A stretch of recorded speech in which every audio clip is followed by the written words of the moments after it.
I'm Mariette DiChristina, Editor-in-Chief of Scientific American, and you're here now for emerging technologies that could change our future.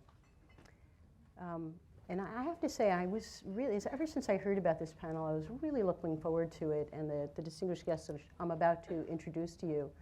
Our December issue, which you have under your chairs, has 3 items that are going to that directly connect to things that all 3 of you brought up. So I want to compliment first the Atlantic Council and all the folks here on having really, really cutting edge, very important scientific and technology topics here. And I think this is going to be a very enriching discussion. They say many times in science and technology, it is often said that advances are neutral and that it's up to society to decide what and how to use. And in this panel on emerging technologies, we're going to take the first of a series of, I assume, deep dives that will occur through the rest of this conference, where we'll look at some of the themes that the report brought out through this particular lens of emerging technologies. We're going to, in this panel, talk about things like how robots, the great labor savers, can also threaten humanity's need to have work that is meaningful to them. It's something indeed that was hinted at a little earlier today. We'll look at digital threats that come from a combination of a diffusion of public authority along with enhanced personal empowerment, which we've also spoken about, through tools such as social media. And in fact, it's funny, right before this panel, Mikael here, who I'll introduce in a minute, was showing me how social media commentary was shaped and shaping through the output of this conference so far. It's fascinating to see this. And we'll explore, ultimately, how humankind could both be exceeded by machine thought and perhaps even come to combine it with man-machine interfaces. How this will work is each panelist is going to have a few minutes for some opening remarks. Then I'm going to pose a few questions, and then really I'd like to encourage a conversation for the panelists and with the audience. When you ask a question, please do remember to identify yourself. So without further ado, I'd like to just briefly introduce the panelists and then invite them to make their quick opening remarks. Mikael Hagstrom, who I'd like to start off, is Executive Vice President, Europe, Middle East, Africa, and Asia Pacific of SAS. He was elected chair of the American Chamber of Commerce to the European Union Executive Council and is a member of the Board of Directors of the Atlantic Council and the Executive Committee that functions as the United States Council for International Business's Board of Directors. To his left is Paul Saffo, the Managing Director of Foresight at Discern Analytics, who teaches at Stanford University, where he's also a visiting scholar in the Stanford MediaX Research Network. He serves on a variety of not-for-profit boards, including the Long Now Foundation. And then to my left here is General James E. Cartwright, Harold Brown Chair in the Defense Policy Studies at the Center for Strategic International Studies. General Cartwright has served as Commander, U.S. Strategic Command, and then was nominated and appointed as the 8th Vice Chairman of the Joint Chiefs of Staff, the nation's second highest military officer. And now I'd like to invite Mikael and then Paul and then James to just give a few opening remarks to help get our conversation started. Great. Well, I'm actually quite optimistic, as a technologist would be, and that's where I'm starting out. And specifically here in this building, calling back the printing press in the 1400 and all the technology that has come since then, and it continues to revolutionize the way people connect with one another.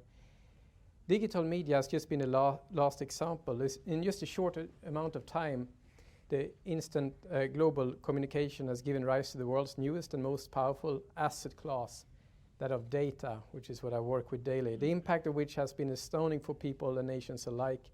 Elections has been won, dictators have been toppled, and lives has been made and in fact lost. But following the invention of the printing press and the adaptation of the amendment to the US Constitution to effectively govern the use of the technology, today I'm really here with this one comment, and that is to tell you that similar governance is needed for the digital assets. So that's my first point, really, that modern technology is an asset that must be safeguarded through progressive legislation. Modern technology plays an important role in human progress, and nearly 2 years have passed since the Arab Spring burst out forth in the streets of Tunisia. To date, rulers have been forced from powers in Egypt, Libya, Yemen. You have the civil uprisings that erupted in Bahrain and Syria, and Major protests have broken out in Algeria and Iraq and Jordan, and you remember the situation in the Philippines, etc. Because modern technology is important, the US is legislating to protect it, and in fact in this very building in January 2010, Secretary of State Hillary Clinton outlined how the US would promote internet freedom abroad. So this high-level concern with internet freedom abroad underscores the importance of technology in enabling democracy as we've seen it in the Middle East. But Europe, where I'm spending considerable amount of my time, is at the crossroads when it comes to technology legislation. In an effort to strengthen its privacy rights, the European Commission recently announced comprehensive reforms to the 1995 data protection rules. And although I commend Europe on its ambition to protect its citizens, the proposed laws would effectively outlaw some positive use of technology and in fact parts of technology itself, technology crucial to public safety and economic growth. So progressive legislation is needed to safeguard technology rather than outlaw it in the US, Europe and beyond. And if we don't take the lead on this, we have heard a lot of remarks to other, like China, they will, and the digital economy will happen with or without us. My second really short example is in the context of the cybersecurity, where I think more focus must be given on the digital asset. The discussion of cybersecurity should not be limited to the physical asset. The physical asset, like just a few weeks ago when 6 major American banks were cyber attacked by a group of Iranian hackers. This threat is real and should not be overlooked. However, news on the attack overshadowed similar news on hackers who around the same time stole sensitive data from servers at the United Nations International Atomic Energy Agency. And the US Defense Secretary Leon Panetta has warned about cyber actors launching attacks on our critical infrastructure in combination with physical attacks, and he has described that as the cyber Pearl Harbor. But cyber attack on digital assets could compromise national security too. So if you bear with me for just a second, the Petraeus incident demonstrates how vulnerable our digital asset can be. In this case, it was FBI that used electronic metadata to identify email conversations involving David Petraeus, his biographer and others. As we now know, the discovery has led to his resignation as the CIA director, but interagency probes account for the majority of cybersecurity breaches in the US. But what if instead of the FBI, it would have been the KGB discovering the information? Or even worse, planted groundless claim, as the case with BBC on Lord McAlpine, falsely accused of being a pedophile. If we do not focus on cybersecurity efforts on protecting our digital assets, we are willfully leaving ourselves open to attack. So that's really my close. Just as a printing press can be used to spread the Bill of Rights or propaganda, modern information networks and the technology they support can be harnessed for good or for evil. The same networks that help organize movements for freedom also enable terrorists to incite violence against the innocent or take out leaders critical to national security. We must view this technology and the resulting data as the asset it is. And there is where progressive multilateral legislation is needed to protect its positive use while minimizing the negative. And about a week ago, I was here on a transatlantic legislators debate that continued here in Washington for 2 days. And there was a lot of constructive dialogues, but a lot of it is in past topics, you know, such as cleaning the chicken, which we've discussed about for a decade. But going forward, there are a lot of big topics on the agenda, and the digital asset is one that I wanted to see a whole lot more common work on in the transatlantic area. That was my opening point. Michael, I think you've made clear the two-edged sword that is digital media, certainly. Thank you. Paul, please. I'm just going to make one opening observation about one aspect of the world in 23. It builds on what you heard from Fred and Matt earlier. think about the so-called jobless recovery that we're hopefully seeing the tail end of, perhaps, or the beginning of the change, that the last couple of years have seen a longer period of unemployment and more substantial than in any recession in the last 50 years. That's not just a problem, it's also an indicator. In my opinion, it's the indicator of the leading edge of a new trend of cyber-structural unemployment.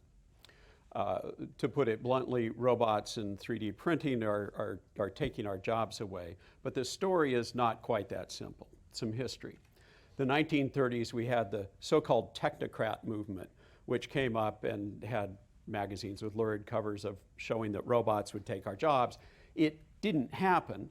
Then in the 1960s, the beginnings of Moore's Law and the information revolution, sociologists like Daniel Bell observed that, well, yes, in fact, robots were going to take our jobs, and it would happen sometime before the end of the 1980s. The part I like best about Daniel's forecast was he said, well, the great challenge will be the so-called leisure society. Our greatest social challenge in this country in the 1980s would be finding out what to do with all of our spare time. And speaking as someone from Silicon Valley who has 3 full-time jobs, I can't wait. So the robots still didn't take our jobs. And then in the 1980s, with the IT revolution maturing, it was observed there was a pretty clear pattern here. And that was, well, yes, the robots in the form of productivity, because let's face it, productivity is nothing more than the substitution of capital for labor. And they discovered that productivity was, in fact, taking jobs away. Of course, mainly they were blue-collar jobs, so the white-collar class didn't much care.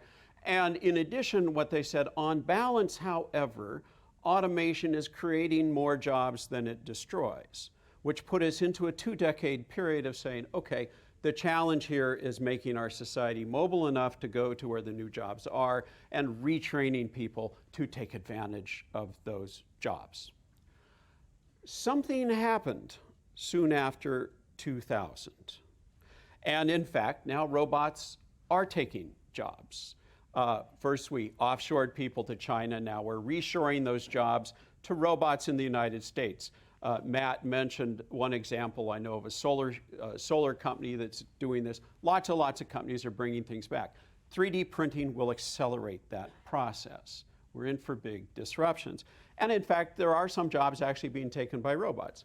A very large, unnamed manufacturer in China, perhaps the largest manufacturer of electronics on the planet.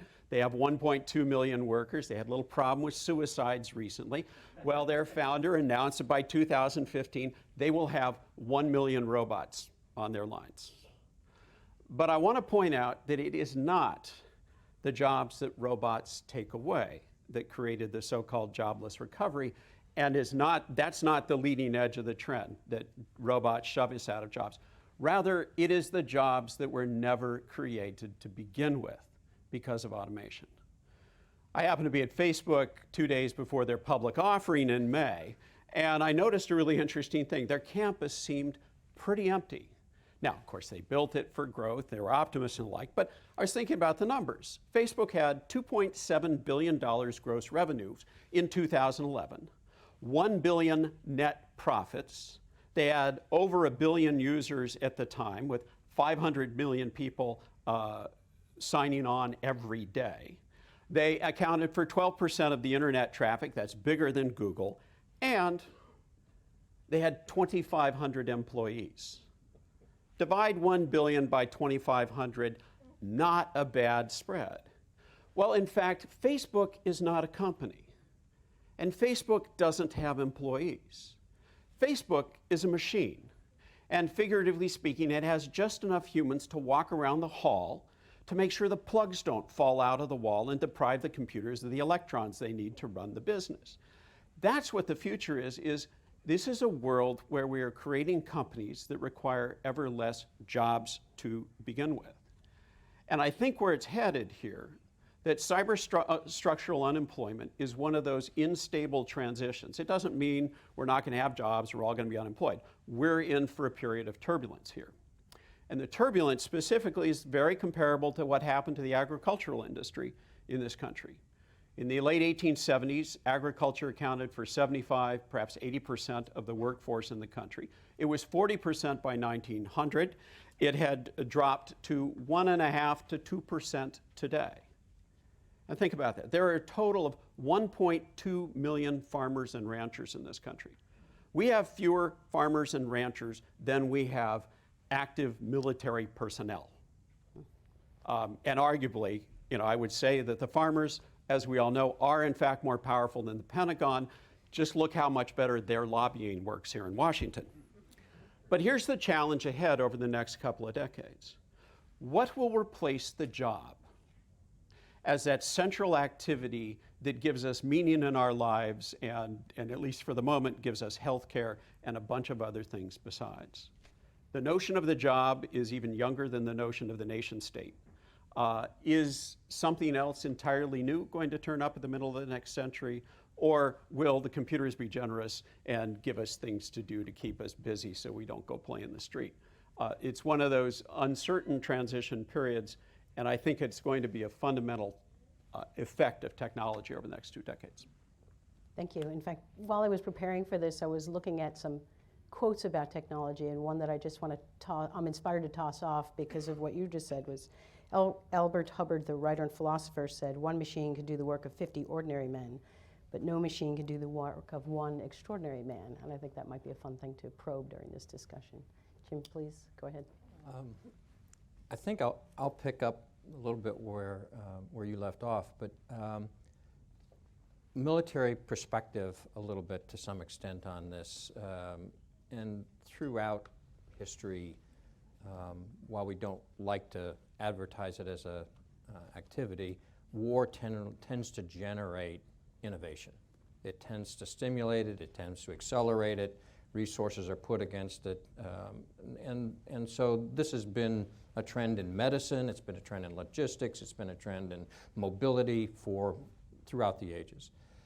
And I guess my perspective to some extent on this discussion is that the Industrial Revolution was really about empowering the physical side of the human race. I mean, at the end of the day, machines allowed us to do in scale what no one person could do or no group of people could do. And to the earlier discussion, it also engendered incredible disruption. It engendered beliefs early on of what it would be, which were all basically put in the context of what we knew at the time and what we understood about ourselves and our value system, and then we tried to project linearly out, here's what will happen if I give you a machine. And we're doing it to a large extent today in the digital world. And from my perspective, is as I look at the things that I was asked to do for the last 10 years relative to the war in Afghanistan and Iraq, it would have in years past, Vietnam, Korea, et cetera, been about how fast can you build ships, how fast can you build airplanes, how fast can you build tanks. Easily 70% of my time was in the digital side.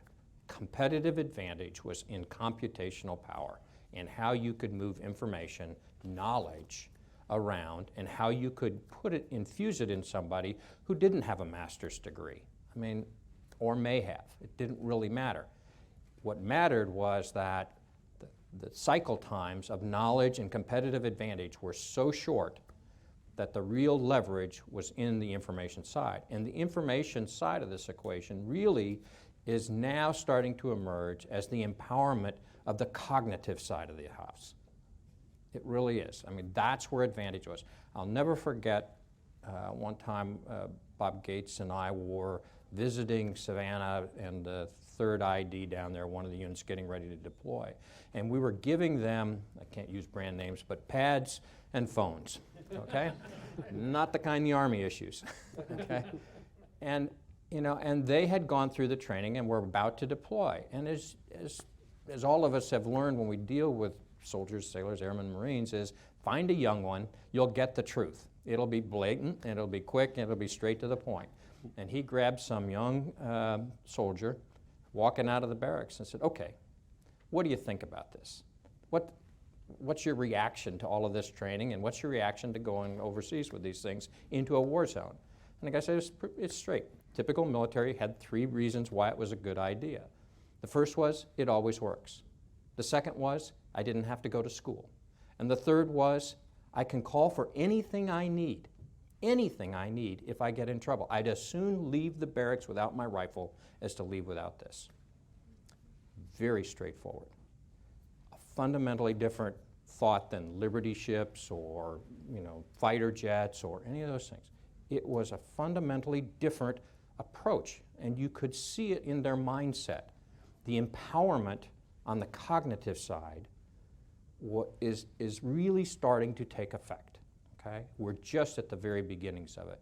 So I take that to some of the work that we have done, and most people believe that this is going to start to emerge over the next couple of years in the medical side, probably first, and we'll see it in other areas as we start to advance. And we, on the military side, work very hard to keep the casualty rate down. When somebody gets hurt, we want to make sure they survive. You go back, Civil War, Vietnam, Korea, you're dealing in if you get hurt, 60% of the time we might be able to save you. Okay, that's about where we were, and that's improved over the years. We have been dealing at the 98, 99%. If we can get to you in an hour, you're going to live. Okay? Fundamentally different than any other conflict. Demographics, males 17 to 35 in the war zone. No historical precedent for that population growing in the middle of a conflict, not decreasing. And yet that's what was occurring. And so as you look at this, we tried to understand the implications of it, the implications of man-machine interfaces, how cognitive power and how machines are going to come together. We just finished rolling out something that has been about 7-8 years in the making, which is prosthetics on the medical side, arms and legs, that are connected wirelessly to a chip just on the scalp. And that chip, through mapping of the brain, is controlling those arms and legs. We just had a competition, I think it was in New York City, where they do every year, where they run basically up to the top of a skyscraper through the stairs. And one of the soldiers that participated in that had 2 prosthetic legs connected wirelessly to a chip on the side of his head, which converted the stimulus straight to the brain and allowed him to move those legs as if he was walking. And we've had the same with arms. That kind of interface is very interesting in what it's teaching us. One of the first things we discovered as we started to work our way through that is we have a very difficult time with something called phantom pain. It is basically the absence of stimulus. It is really at the essence of dreaming. You dream because you lack stimulus, so the brain creates stimulus. Okay? It's the same with phantom pain. Even though the prosthetic is not connected to the body, as soon as the chip goes on the skull, phantom pain goes away. Okay? In other words, wherever that leg is, your body believes it is you. Think about the implications of that for man-machine interfaces. We also have worked very hard on the education side to start to understand some of the rudimentary issues there. One of the activities that we have done through DARPA was to basically work with mice, Marines, about the same. Sorry, I'm a Marine. But train a mouse to run a maze with a chip, take the chip off that mouse, put it on another mouse, and have the mouse immediately know how to run the maze. Take the chip off of the mouse that knows how to run the maze and the one that you've just tested, and they still both know how to run the maze. Implications for education, implications for knowledge, implications socially for evil and good are significant. Our progress in this digital age is not going to be without significant disruptions socially. Our progress in this digital age is not going to be without challenges of people who have fundamentally different risk calculus than the average American.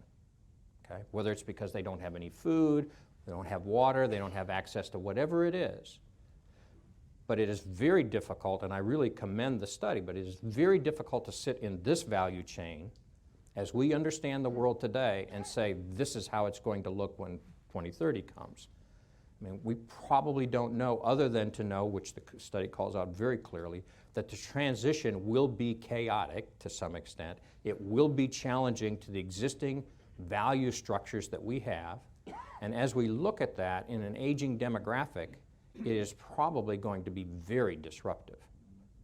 You go back to the industrial side, it was the genesis of world wars and civil wars and all sorts of things. It is not likely to be a gentle passing, so to speak. I'll leave it at that. Thank you. A couple of quick follow-ons to the remarks that you all just made. I mean, starting with Jim, it occurs to me that what you just started with, where you were talking about how 70% of effort in designing was on the digital side, and that it really all became about moving information around. That seems like a real thread through all the things that you're talking about, whether it's how to create growth and somehow create jobs as well through digital age, whether it's transmitting information through digital media. Would either Michael or Paul, would you like to respond to that a little bit? I think that's Michael's company's business. Yeah. You go first. Well, I would like to take a step back and just look at the numbers. And I'm not thinking so much of the trade figures, but the investment flows that comes between the largest economy in the world, which is the transatlantic economy. The growth is pretty much now in the service sector, or at least that's what's being referred to now as the sleeping giant for both US and Europe. And it's no doubt that if you look at the economy, for instance, in Europe, that services is the largest part of the economy, but still it's a very small part of the export. So I think if we look at Open Data Act, and there was also a study done on this in the UK after Francis Maude's Open Data Act in the UK, about how many hundreds of thousands of jobs and millions that could be made out of the technology, that equally you're going to find areas being automated, and UK certainly suffered that in this industrialization age. I mean, they had large chemical plants. They were amongst the world leader on chemics and car production. That's no longer the case. But if you look at the service economy, it's certainly very instrumental to create the work in the service economy, which seems to be part of the growth. So I think that's the other part of the coin. When we look at the healthy aging, which is another large topic, I certainly see a lot of new approaches coming through with the use of the digital asset, if you will, and data, and not as advanced perhaps as the general is referencing, but just the fact that we can tap into the collective knowledge when a doctor is trying to look at what has other doctors done in the situation I'm in at the moment. So on a much lower level, and it's still the human that makes the decision, but they have new tools in their hands. Or when we look at things like rising quickly, like child abuse, the fact that you can actually profile the victim and the perpetrator alike and give completely new tools to a part of the social workers that are actually getting shrinking budgets, less capacity to handle a growing problem. So in many areas, the digital side is essential for us going forward, and I think it's not one of deciding can we do with or without it. It's just one of deciding how does that world look like. What is a cyber police? How does he or she look like? What rights does a cyber police or a cyber military have? And that work isn't quite done yet, I think. It's a bit longer than I intended, but I got excited there. I think excitement is good. I just observed that every new abundance creates a new scarcity. And when information was scarce, you had to go to the information watering holes. Then when we move information around, scarce things, first wave scarce things became the workers. So we used to send workers to work, now we send work to workers. We had the offshoring story. And then the knowledge skills became scarce, so we move it back to computers. Not such a great time to be a radiologist if you have a kid going to medical school. Don't bother. We need about 1/10 of ones we need. First, we offshored them outside the United States to Indian radiologists. Now it's the pattern recognition. But I would start saying, where does all of this ability to move information around, where does it create the new scarcities and what are the responses? And if you think about the trade-off between bits and atoms, that the net effect of the information revolution has been to steadily dematerialize society of physical objects. You know, your car engine per given unit of horsepower weighs a fraction of what the same horsepower would have taken 20 or 30 years ago because of the knowledge that went into the engineering and because there's a chip there instead of a bunch of other parts that used to be there. We're taking it to the next phase with 3D manufacturing, where the point of manufacture is moving to the point of consumption. Physical objects become fashion. As you know, if you have a case on your iPhone, it's probably 3D manufactured. The military, I'm hoping General Cartwright will talk about some of what they're doing. But to give you one example, the A380, they have built using 3D printing hinges for the little covers that cover the wheel. So it's not anything super critical. But what they discovered was when you 3D print this hinge, you can literally use information to substitute for atoms. That the old hinges were cast. And when you design something for use that's cast, you design it for two purposes. One, the purpose intended. Secondly, to survive the casting process. When you 3D print it, you just design for the use intended. It can be lighter, more efficient, and eventually printed at the airport instead of in southern France and shipped out. So I would just think about that pattern, that this abundance of information is highlighting new scarcities that we then have to overcome. And my sense is that the digital age is not replacing manufacturing.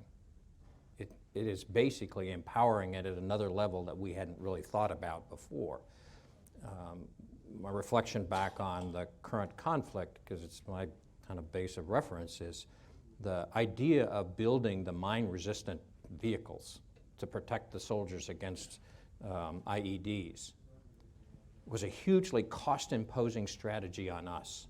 Building a vehicle to solve a problem takes too long, costs too much, and perishes way too quickly. I mean, for every 2,000 pounds of armor we stick on that thing, it only takes about 5,000 or 500 pounds of explosive, or 5 pounds of explosive. 5 pounds of explosive, 2,000 pounds of armor. It's not leveraging. So that the advantage out there is not that we're not going to build vehicles, do things like that. It is how quickly can we adapt them to the realities that they actually will incur in a world that's ever changing. Where does the person belong in that value chain? Because today, we built from the Industrial Revolution basically people that would drive, ride, whatever it was associated with a vehicle. And yet the vehicles today can far exceed the capacity of a human body to sustain itself, particularly in aviation and on the sea and under the sea and in space. And so the question is, where do you put the person? What are the sociological implications of where you put them? And what is it that the person brings to the table in the cognitive side that the machine can't? And how do you put the two together? Most people say the computational power in 1997 exceeded us. That was the chess masters. That was the games with chess. And then there was the Jeopardy activity with the computer. And the reality is, if you talk to any of the chess players, if you talk to the guy who was the Jeopardy player, the first thing they'll tell you is, it's not me or, it's when you put the two of us together that you get the synergy, okay? It's the combination of the two. But we have to understand what the combination of the two is. Today, for a single predator, it's somewhere in the neighborhood of 20 analysts required to operate that activity for an unmanned aerial vehicle. That's having a person stare at a screen is not the best use of a person. But where do you put them? How do you build the interface? That's the critical difficulty here. And we're starting to understand that, but one of the things that's being revived is the social scientist and the engineer are coming back together again.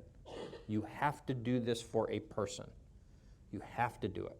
That's where the success is. It's the integration of the man and machine and the optimization of the man by doing that. That's what you're looking for. We're not there yet. That's what we're looking for. I'd agree, but in a larger economic context, there really are jobs going away. I think it was Fred who who said that sub-Saharan Africa was not harvesting its demographic dividend at the moment. By all rights, manufacturing should be making a massive move from China to sub-Saharan Africa. But it is not, because the Chinese are hanging on by their fingernails, automating as fast as they can, and the losses they're suffering are the losses of jobs back to the United States. So Apple just announced that it's putting a manufacturing line back in the United States. This is a moment where that classic pattern of jobs moving from Thailand to China and now not to Africa, that this really is, at a broader economic sense, really costing jobs. Is there just a quick follow-on for any of you on this? What are the frameworks that we can create to help solve this problem? Do they exist? Are the discussions happening now? I mean, I think your observation is a very salient one. Well, when Matt invoked Herman Kahn earlier, I thought that was a perfect thematic remark for this meeting, because this is precisely one of Kahn's unstable transitions, and managing it. You know, last time I checked I'm just waiting for the first company to be announced that has no employees. I mean, you know, besides something on Wall Street. And last time I checked, you know, really rich people didn't want to give money away that they saved by not hiring employees. So beats the heck out of me, and I think it's going to take us 2 decades to solve this one. I just worry about the linear extrapolation of the machine replacing the man, and no need for man. It didn't work in the Industrial Revolution. It's probably not likely, and I know that's not what you're pushing, but it's probably not likely to work as we would predict it today as we look to the future. I mean, nobody's crystal ball is that clear, and we don't know what directions. But the question of human empowerment in this, and that approach, which I thought was fabulous in this discussion and that preceded us, is really what we're trying to understand here. And there may be there likely is a huge demographic issue in it. Hard to tell. And I think humans have a future here, and we'll all have jobs, or your grandchildren will have jobs. Washington seems immortal. I mean, whoever it is who's making those black SUVs, they're safe for 30 years. In Silicon Valley, I have some friends who ascribe to the notion of the so-called singularity, of which I am agnostic. That sometime around 2030, machines will become smarter than humans and everything will change. I don't know whether it will happen or not, but I will offer you a forecast of what life will be if it does happen. So if we do end up in a world of super empowered robots that are truly smarter than us and evolving more quickly because of Moore's law, there are 2 outcomes. The optimistic outcome is that they will treat us like pets. And the pessimistic outcome is they will treat us like food. Next question. I think especially the personal empowerment part that we were just on before we jumped the rail to food, robot city. I'd like to visit some of the themes that are in this wonderful GT 2030 report and how emerging technologies interplay with those. So one we started to just talk about was individual empowerment. And Michael, you said something interesting before, which was you talked about legislative frameworks.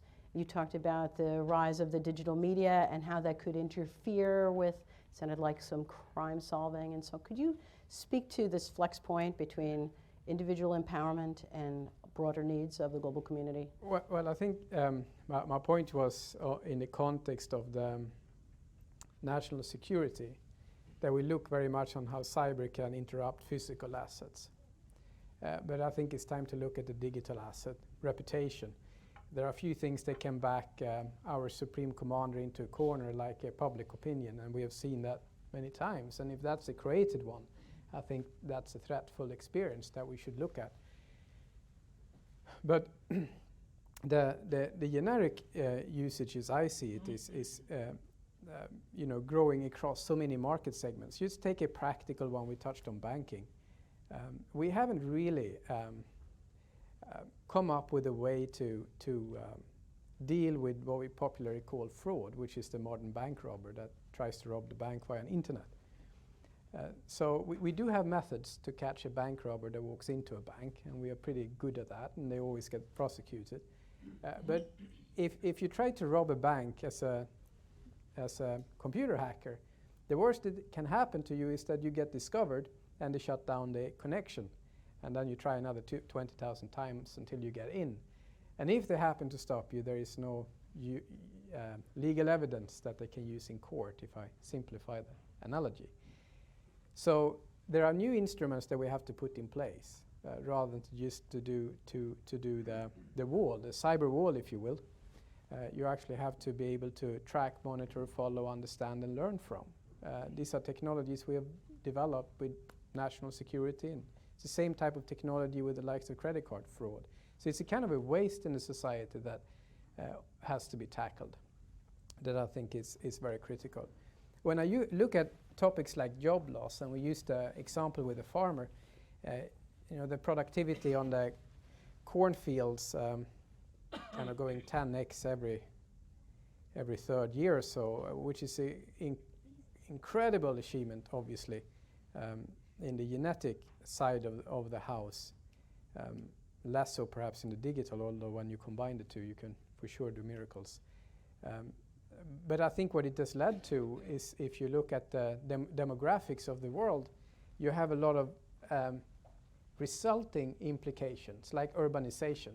I mean, when the first census, which you were involved in, the census policy, if you look back at the first census, there was sort of 80% of the countryside. Now it's past 50-50. And the projections say that soon most people live in cities, and they don't live in cities like you did in the countryside. Coming from Stockholm, I studied there a bit more, and that means that there 80% of the families are divorced. And sort of kids have multiple parents to keep relationships with, and the society has just changed in many aspects. And I think, therefore, it's hard to draw one line and say that's the line that changes it. So it's sort of the perfect storm of things coming together. And what that adds, and that's my one remark here, is complexity. So you can bring all this different, the aging population, the changing demographics, all of these factors together, and you have a complexity we didn't have before. And we have to deal with that very, very fast. And that's where the collective knowledge comes in. And I think no single person can, with the exception maybe of the president, then I have to say, but no single person can make decisions fast enough and intelligent enough. You're dependent on the collective knowledge. And so I think that in itself is going to lead us going forward. And did you have a respond on the cybersecurity aspect? And especially also another theme in the report, diffusion of power as opposed to individual empowerment. How do you grapple with those? Well, the cybersecurity side is a good foil for the yin and yang, or the good and the evil of any capability. I mean, I think you can use it badly, or you can use it for mankind. I go back to the prosthetic example. Nobody questions how wonderful it is that we can take someone who has lost a limb and put them back in a condition where they are part of society and able to function as well or better than they were in the past. Nobody questions that. But what if that chip is connecting you to a weapon and nobody else knows about that weapon yet? Or you pick it. I mean, and so as we start to move into these new environments, first we try to put them in the conditions that we know and stick them into our value chain, our legal system, et cetera, and make them work there, force them to do something until somebody with a fundamentally different risk calculus does something very asymmetric with that idea that probably an aging society wouldn't have thought of or wouldn't tolerate, but it comes out. And then the question becomes, is that where we want to go? Are we going to try to uninvent it, which is very difficult? Are we going to say, I'll find a way around it, but as far as my society is concerned, I won't do that, or I will do that? These are all questions that are coming at us that we're just guessing. I mean, we're really just guessing about what it's going to be like as we start to look at it. But the cyber crime / whatever has got us thinking about how inadequate oftentimes the existing rules, thought processes, value systems are in some of these disruptive technologies. And they're not going to go away. It's going to challenge us, disrupt us, more as we go forward. I just see that's the way it's heading. I'm sure the audience has lots of questions, but I want to take the moderator's prerogative asking one more that I really was curious about. And you have to forgive me, I need to look down for just a minute to make sure I get the terms right. So in the 2030 report, it talked about 4 different potential worlds. The stalled engines, the fusion, which, by the way, I hope it's not like how we joke about fusion in the physics world of Scientific American, where it's 20 years away and it always will be. That's the joke about fusion. But hopefully that will not be the case. Which I thought was almost 50 years away. The genie out of the bottle, where there are increased social tensions, and the non-state world. I'd like you to just each speak to, from your perspective, which one of those scenarios you feel that the current emerging trends that you're tracking are pushing us, if you can do that. I know it's a tough problem to do off the top of your head, but do you feel like the technologies you're talking about are more destabilizing? Are they more toward potentially future world? Because what I'm trying to get at is, we learned about many interesting themes in the earlier panel. How do the emerging technologies that we're talking about here create flex points there? And do they seem to be on the upside for humanity or really, really worrisome? If you take the time to study, or at least work on things like, trying to think about what the alternatives are for the future or the complex problems, you don't want an answer. I mean, it's much richer to have a wide error bar here that is likely to encompass reasonable alternatives, and know that there are probably some that are unreasonable by our values that will actually occur. But get it spread out as much as you can, so that when the situation bubbles in a particular area, you have a reasonable context in which to make decisions, a reasonable context in which to understand how close to extreme you are versus where you would call mainstream. And so to me, there's no one. At different times, different issues are going to manifest themselves, and decision makers in 2030 are going to have to figure out how to work their way through them. And they will do it, I think somebody ended on this today, through leadership, through the ability to get consensus amongst groups, nations, people, etc., and move in a direction that makes the most sense at the time. It may be wrong. There's always more than one answer to a problem, and we can adjust fires. And one of the things that this country's been so great about, now I'm biased, is that it brings diversity to the issue. It basically for us, we thrive, or we try to thrive on diversity. And that diversity oftentimes is what saves us. It's different perspectives looking at a common problem and trying to decide a way forward. And it may be messy in the decision process, but it has always stood us well. After you?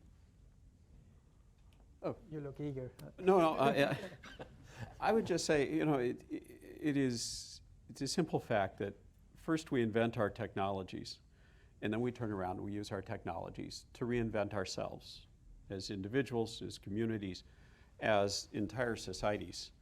But the tricky part about that is the timing of the technology's arrival with whatever the problem du jour is. And there can be positive effects of technology where it actually accelerates something novel, or it preserves something in an old way. I mean, in general, we tend to pave the cow paths with new technologies. We do an old thing in a new way, and then we get tired of that and we innovate. But I'll give you 2 examples. Leaving aside the politics of it, if one really wanted to eliminate Social Security and come up with a better system, the time to have done that was in the 1950s, when the first UNIVAC computers came along, because the Social Security system was dying under the accounting that had to be done manually by human beings. And the computers came in, and they were a perfect substitute for the humans, and they allowed the old system to continue down the same path, no change in direction. The opposite example is the impact of the Apollo program on the microprocessor. Every time you turn on your smartphone, you need to send Neil Armstrong a note and say, thank you very, very much. Because NASA arrived at the right moment in time to be the cost-indifferent customer of an extraordinarily unreliable, expensive piece of technology. And that allowed us to jump a curve into a different space. So I guess the real answer is we have to sequence events right so that we always have the technology going in the right direction. But the other thing I would say is at the end of the day, this is about education. Technology gives us powerful gifts, and as Heraclitus said, nothing new ever comes into our lives without a hidden curse. And the way you maximize the gift and avoid the curse, not to compound quotes, I think it was Will and Ariel Durant who said, civilization is a race between education and catastrophe. And as our technologies get more and more powerful, we got to work a lot harder on that education point so that individuals, both in government and super empowered elsewhere, make the right choices. That's how to get to a happy scenario in the matrix. Michael, did you want to add anything further? I would reinforce, I absolutely think it boils down to education and being able to sort through the information, what information is accurate, what isn't, etc. And the empowerment that all the new technology can bring when we have that in place, absolutely.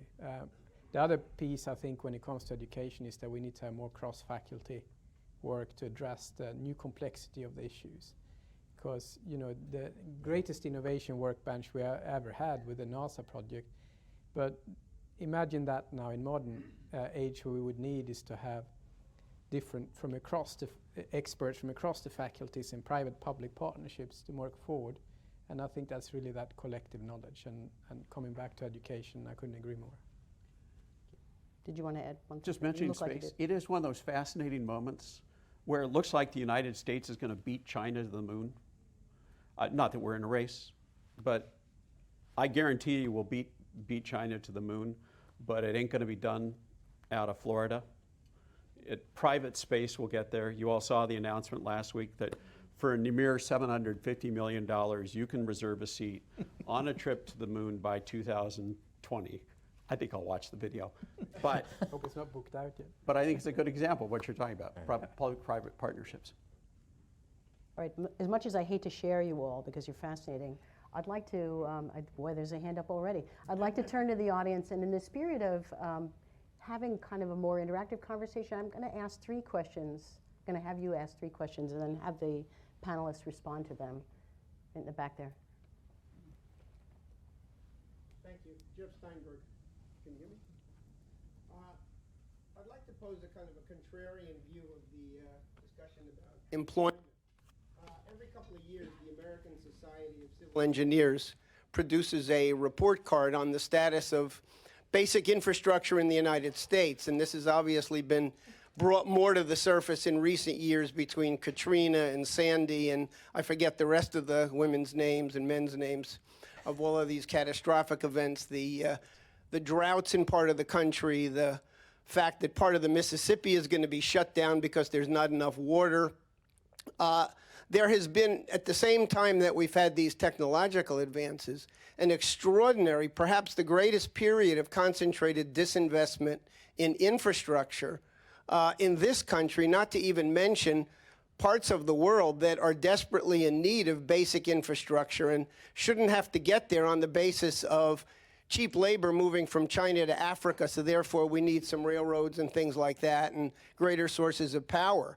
So what I would suggest is that on balance, there are probably tens, if not hundreds of millions of jobs that would be fruitfully invested, because the other side of productivity is not just innovation, but having a kind of economic foundation through which all of these products and services and things can be provided. So I would suggest that the labor problem is also related to an imbalance in investment in the recent period that urgently now needs to be corrected and probably would create some skill sets within a young labor force that right now has trouble doing much more than twittering.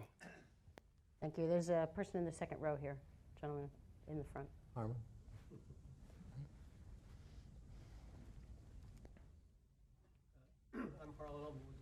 Can you hear me in the back? I'm Harlan Ullman with the Atlantic Council. I want to reinforce that last point and have argued very strongly for a national infrastructure bank. But let me put this in a broader historical context. If you went back the end of the 19th century, you had railroads, you had steel, you had electricity, you had the telegraph, telephone, the internal combustion machine, which really were revolutionary technologies that changed society for the better, but also empowered people and provided employment. Could you list 3 or 4 equivalent technologies that you can see that would relate to the railroads and to the internal combustion machines of a century and a half ago that might be relevant to the future? Thank you. And then 2 rows back, there's one more, and then we'll answer them. So we have National Infrastructure Bank and 3 to 4 technologies that relate to railroads, excuse me, internal combustion engines equivalent. Hello, my name is Philip Stevens. Actually, it's the direct follow-on from that last question, because I'm trying to imagine the world in 2030. I'm trying to imagine things that we'll be doing then that we're not doing now because of technological advances. What you've all well described is how we can do things more efficiently, more effectively, fight wars more effectively, patch up soldiers more effectively and efficiently. But what are the things like flying, to add to the list, that we'll be doing in 2030 that we're not doing now? Okay, anyone want to start? You know, I'm going to go down the IT hole. Is that okay with you on technology? No, then? go ahead. Because the computer technology has very much been about moving and storing data even since the first machine. And I think the beauty now is that we actually finally reached a breaking point where we don't have to work around memory and CPU limitations, which we've had to do until today. So everyone that's read as a computer science has had to learn how to work around them by splitting tables, creating indexes. You know, that's Google's idea. You sell indexations as a marketing, as a search. What if you don't need to use index? What if you don't need split tables? What if you could take all the citizens in Europe and US and some more, put a billion rows in a big matrix in memory with 200-300 variables, anything from identifying who you are to whatever it is in memory, and ask any question, unindexed or not, or ask if there's any question that I didn't think of that I should have asked, meaning exceptions for trends and so on. That computer capacity arrived last summer. And the first generations of computer software that utilizes that, which moved from a very eloquent phrasing in the old computer technology for multi-parallel processing, which was master and slave, I always hated those expressions, to a chaos. Everyone can talk to anyone all the time, share information between the nodes. That's what you have today. So you can actually, in 1 second, get any answer to any question you want. And that's where you start to see new solutions come to bear. For banking, it would be a government that pushes more lending to small and medium enterprises, and the small and medium enterprise being able to go into a service portal, do what if scenario planning on the cash flow based on the bank's advanced systems. So now it's no longer the risk department or even the client executives, but the client themselves. They can do those calculations, etc. So we are opening up a lot of avenues that wasn't there. And as we move away from indexation, as we move away from all the CPU limitations, I think in the IT world, that's the largest breakthrough, because now you can sweep data, you don't need to have index structures, you can deal with real-time data in a completely different fashion. And I'm talking about real-time data from not internal systems or even social media, but the real explosion, which is upon us, which is when we connect all the sensor data and being able to react to that real time. And that's the biggest breakthrough, that no one has figured out quite what the possibilities are yet. So for me, that's the major one on a practical level. General, you want to go first? You know, my sense is early on in this activity, a lot of what you're seeing is existing activities done at a level of efficiency that just completely rivals any scale that you do before, whether it's the the single man and the farm and moving to the tractor and moving then to, I mean, I grew up on a farm. We could do 300 acres with the tractors we had, which were, were relatively efficient. One guy could do that. Before that it was 80 acres at the most with a good horse team and 4 or 5 sons. And today I took Karzai out to Nebraska and showed him what farming is today. You enter the field one time at the beginning of the year and you plow, plant, and fertilize in one pass. And then you harvest and prepare the ground in another pass later in the year. That's it. That's the only time you're in the, and the crops are basically based on satellites and Landsat and everything else, optimized for every acre and every hill. And within 10 years, there won't be people on those tractors. I mean, and the scale at which you can do that to solve hunger issues, et cetera, in farming is so significantly different than it was in the past. And the quality of the meats and the poultry and the vegetables and the plant, all of that has been improved substantially and will continue to move in that direction based on everything that we can see. And it's not that we're going to build a better tractor, in 10 years, but the likelihood that tractors will basically become automated like airplanes have become automated, fundamentally different than what they were before. I was one of the lead design engineers with the F-18. I can't tell you how frustrating that was. We took almost 60% of the software and no opt-it because the people we were training just would not accept what that software would do for them. And it wasn't until we got young people in after about 4 or 5 years that we really understood what the airplane could do because we could turn the software back on. So, I mean, it's just, it's so fundamentally different. And today when you look at an airplane that probably, burns 1,200 gallons of fuel in about an hour and a half, of which about 20 minutes is on station in a fighter, and the rest of it is just going and coming and practicing going and coming, versus an unmanned vehicle which stays over the top of a soldier or a Marine for 24 hours a day, looks over any hill they need to have looked over in any kind of weather, provides comms, sensors, weapons. I mean, it's just fundamentally different than anything we ever knew about airplanes. And it's hugely disruptive. I mean, I grew up as a pilot. I can't imagine an airplane without a person in it. But the reality is, it's far more efficient, far cheaper, far more leveraging, far more adaptable. All of those things come to the game. And mobility will accept that. And so it's different. Today we are, at the extreme, you can jump in the cattle cars and fly from one coast to the other in 5 hours. We just flew a vehicle from one coast to the other in 11 minutes. It's a fundamentally different game, but there's not a person that's going to survive that flight. Okay? That's just, other than Slim Pickens riding on the back of an ICBM, it's not going to happen, So you just have to, it is fundamentally different. It's not necessarily that we've got something that we've never had before. When DARPA came up and worked with the universities out in California to do the first instantiation of a network of IP protocol, that was something fundamentally different, but people argued about it. Well, I can do that with mail, I can do that with, a phone call, something like that. But at the end of the day, it's different. And so I don't look necessarily at the inventions, particularly early on. I look at where's the leverage for the human being going to be in this thing, and then how disruptive will it be. Thank you. So 3 infrastructure projects for you. 2 in the United States and 1 globally.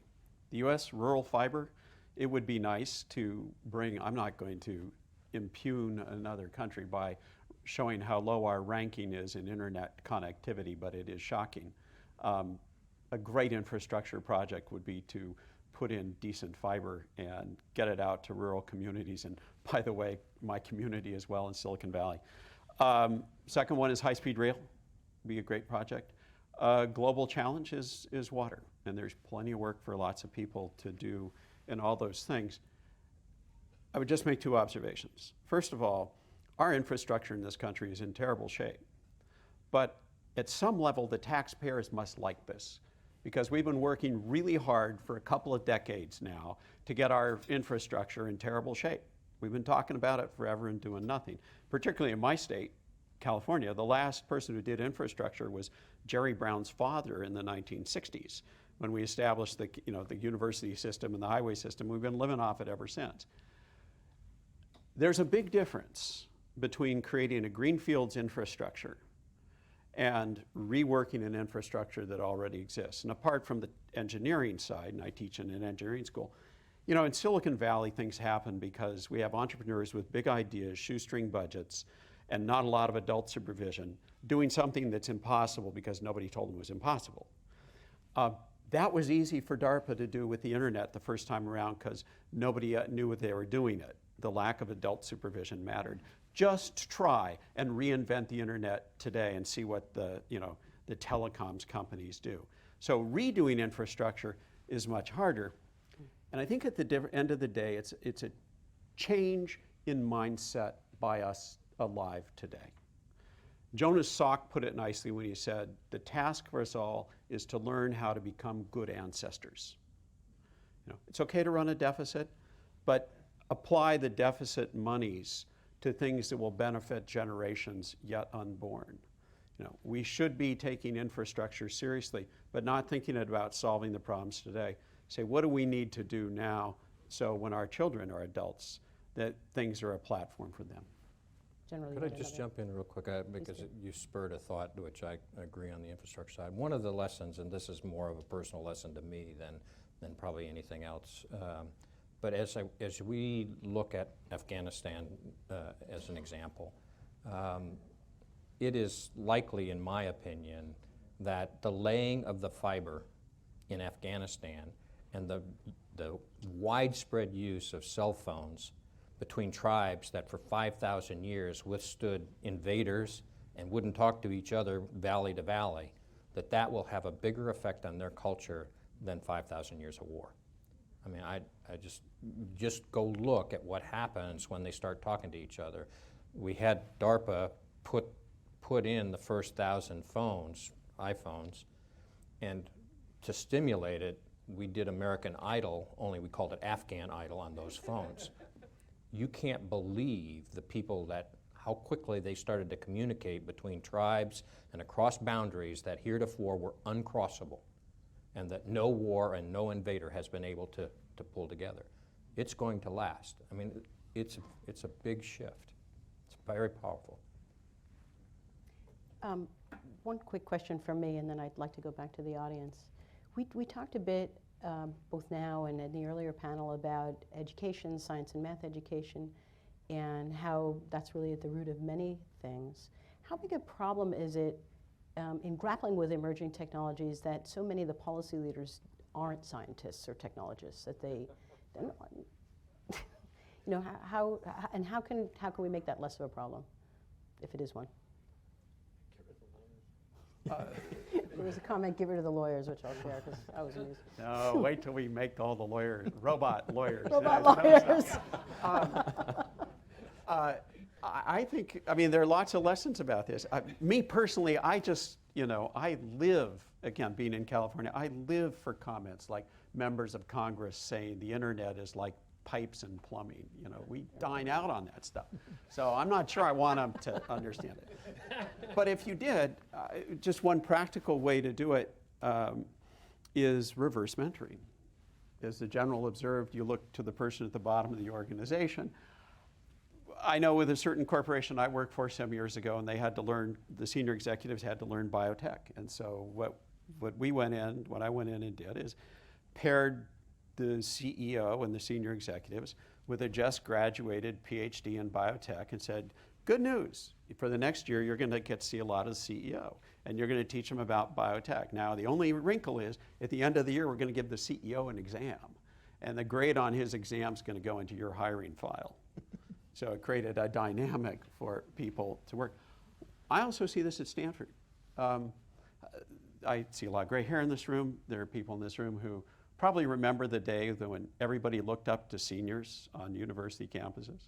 If you've been on a campus lately, you've realized that ain't it anymore. The seniors and the grad students are asking the freshmen for help because they're a lot more hip on the technology. So I would just say the way to do this is to reach down to the bottom and talk to the folks who know it best. And they'll learn something the other way too.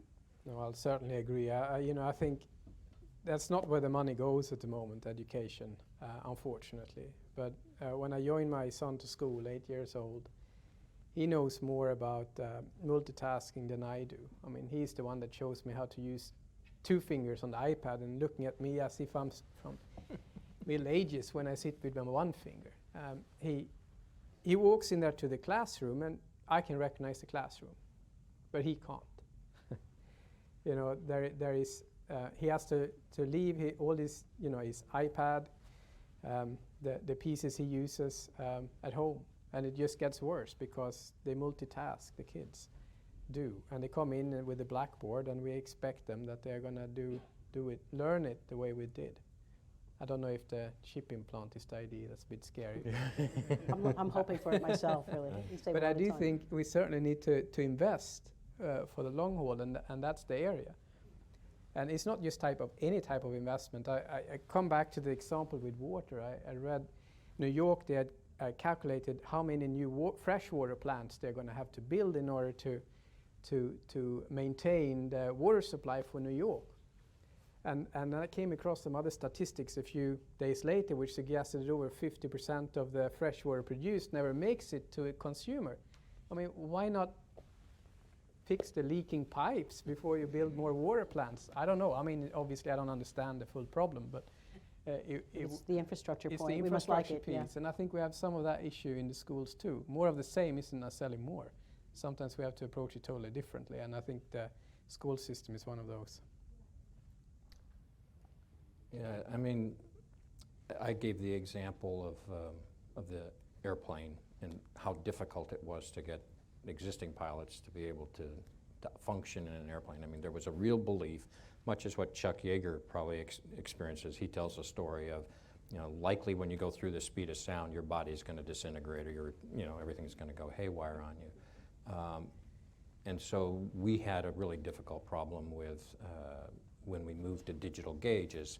The belief was that you could not possibly tell trending, so you wouldn't know that you were going faster or slower because the digits wouldn't look like they were moving like a needle. And so we had to take digital gauges out of airplanes and put steam gauges back in order to make the pilots comfortable until we got rid of those pilots through aging and put them back in. I mean, it was and so there is a really difficult issue here with acceptance of technologies and comfort with them. Particularly, there's an aging demographic that goes with it, and it's very difficult. And so kind of at the end of the first one, it's leaders. If your leaders cannot understand these new technologies, if they cannot relate to them and how they are leveraging, the likelihood of them being able to lead is very much diminished. And so how are you going to, in fact, think about strategies to bring your leaders along at the speed at which these technologies are changing? That is, to me, one of our most difficult challenges. Excellent point. I'd like, we have about 8 minutes, I think. There's a hand in the back on the left for a couple more questions, I hope. Bill Koblake at the State Department. I had conversations with many countries over the last year about science and technology, and they all want to talk about innovation. How they Let him fix the mic. Mic on, yeah.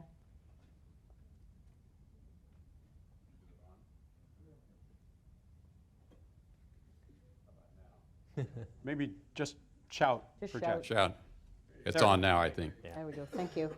Yeah, over the last year, I've had conversations with many representatives of governments about science and technology. And what they all want to talk about is the connection to innovation and how they can create a more knowledge-based economy in their country, more innovation-based. And they want to know about what types of investments, what types of policies are going to encourage that. And I think that's because they see in order to be competitive in this globally connected world, they have become much more capable in science and technology. And so many of them, all continents are making bigger investments in education and research and development, trying to change government policy. So I see over the next 18 years, there's a great potential that many more countries are going to be highly capable in science technology. And that's going to have implications, I think, for the US and Europe. So I'd be interested in what implications you see. To me, the conclusions that I take from it for the United States in particular is we have to engage, we have to make the right investments, and we have to run faster. And I think that could actually create a very positive win in the future. But I'd be interested in your reactions on that issue. Yeah, go ahead. Do you want to take other questions? No, I think I'd like to address this one. I think you've got the right three attributes. My sense is that the pace is going to be very quick, and the question becomes, in the innovation side, policies. And there's others here that probably know this better, but most of the companies I visit, that they say, "Oh, talk to us about innovation." And I say, "Well, bring your HR guy in here. What's your metric in HR for a good company?" "Well, how long I retain my intellectual capital or my people," which is 180 out from what you actually would do for innovation, which is get somebody with a good idea, pay him big money for about 2 years, and then his idea is the hammer and everything will become a nail, and you want to move him on out and the next guy in. And so how do you start to reconcile a stable workforce that evolves with learning versus one which is what people are thinking when they think innovation often, is the one that's going to invent the touch screen and do it quickly and break you out as a company that will last for some amount of time. And so many of the policies that are treated with some reverence because they make a stable workforce and stable capability tend to take you in a direction away from disruptive innovation.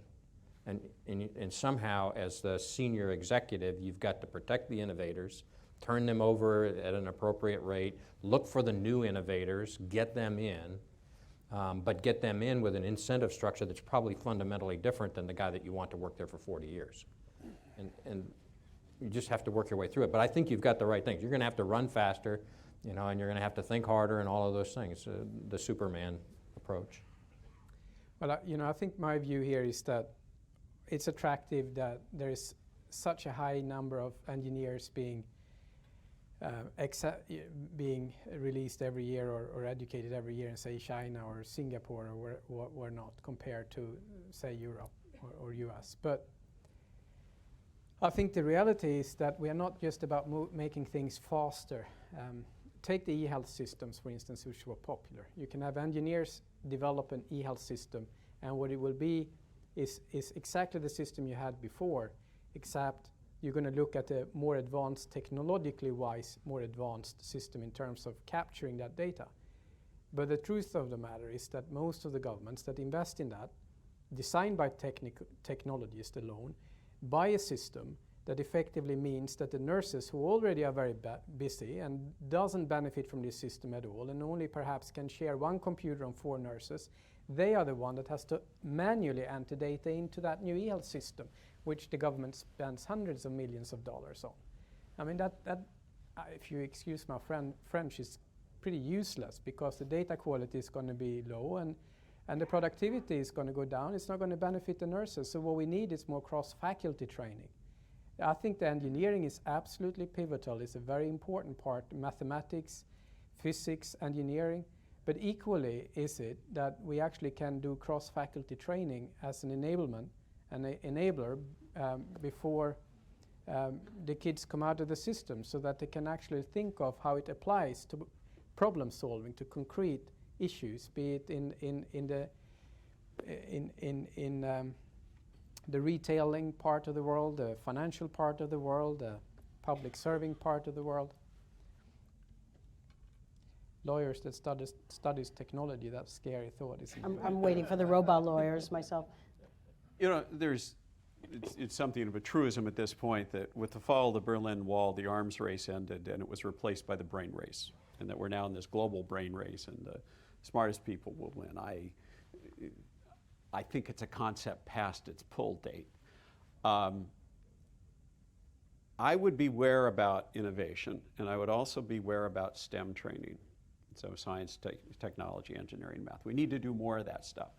But we also are seeing that in some parts of our system, maybe there's too much STEM and that it's time to put a little emphasis on the humanities again. So at my little university, Stanford, the humanities department is noticed that, you know, everybody wants to be an engineer. And by the way, innovation and entrepreneurship has gotten to be so overwhelming at places like Stanford. So my last class I taught, I had 16 students. 4 of those students are starting companies already. The scariest experience I had was a high school student I spoke to. He was a summer intern at a program at NASA, and he was coming towards his senior year and stuff. And he called me up a couple months after and said, "Could we have coffee, please?" And I'm really troubled. You know, I got to come to a decision. So I said, "Well, what's up?" He said, "I got to decide whether I'm going to go to Stanford or not." They gave me an offer. And I thought, okay, well, it's going to be the usual conversation of, you know, Stanford, Caltech, MIT, you know. No, it wasn't that. He said, "It's going to be Stanford if I go to the university. But I'm almost 18 years old, and I haven't had my first startup IPO success. And I'm worried that if I go through college, I'll be too old when I get out." So, you know, we got to be careful about the monster we're creating. And we got to make sure, well, at Stanford, we like to think, you hear a lot of talk in my department that I am about creating T-shaped people. And a T-shaped person is someone who has an area of real depth, but also has the broad expertise to be able to move from one area to another, and above all, to make the connections, as you were saying. I mean, at Stanford, we don't consider things something interdisciplinary unless you have at least 3 departments involved. But finding that way to create rounded T-shaped people and not better calculators and better engineers alone is crucial. I know we're out of time, but I'd like to give you each a chance to just give the audience final thoughts, a key point that you want them to take away from this conversation. 30 seconds or less, each of you, if you wouldn't mind. It's an age that will empower the cognitive powers of the human being, but it will come with tremendous disruption. Thank you. Well, I think it will be a quote from my son last night, 8-year-old. He was playing Minecraft, and he said, "Dad, you see, the only way you can die in creative mode is if you dig too deep." So I'm not going to dig too deep in the closing. I'll leave it. That's great, thank you. I would simply echo what Matt and Fred were saying at the start, that it's about thinking longer term. You know, in periods of rapid change, what our instinct tells us to do is the opposite of what we should do. It's a little bit like driving a car on an icy road. Instinct tells you one thing, Newtonian physics tells you the other. And instinct says, turn against the turn, physics says, go with the turn. The same thing, in periods of rapid change, we tend to get very short-sighted and problem solving in the short term. The winners in periods of rapid change are the ones who can think long-term, even though it goes against our instinct. And that's why this report is so very, very important.